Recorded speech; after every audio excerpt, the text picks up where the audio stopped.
Police तो हर जगह नाका लगा रही है ताकि सिर्फ जिनके इमरजेंसी काम है वो निकल सके। बट काफ़ी लोग हैं जो हॉस्पिटल जाते हैं, उनको हमें छोड़ना पड़ता है, ऑफिसेज जाते हैं, बहुत सारे काम है। ये लॉकडाउन का तीसरा हफ्ता चल रहा है तो काफ़ी लोग हैं जिनके काम भी रुके हुए हैं, हमें वो भी देखना पड़ता है। इसके कारण शायद आपको ट्रैफिक ज़्यादा दिखने को मिल रही होगी।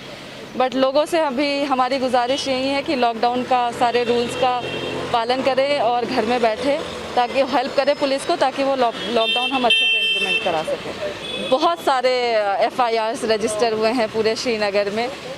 मेरे पास अभी एग्जैक्ट काउंट नहीं है, पर एवरीडे हमारा 10-12 FIRs रहता है जिसमें लोग जो वायलेट कर रहे हैं लॉकडाउन का, उनके ऊपर हम केसेस रजिस्टर कर रहे हैं।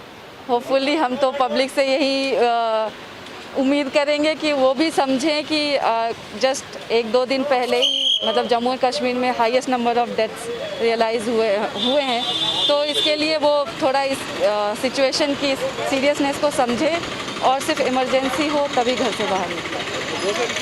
देखिए प्रॉब्लम तो है क्योंकि एक ही रास्ता है सबके जाने के लिए, जो हेल्थ सर्विस में है वो भी, जो पुलिस में है वो भी, और जो ऐसे ही निकले हैं बिना काम के उनके लिए भी।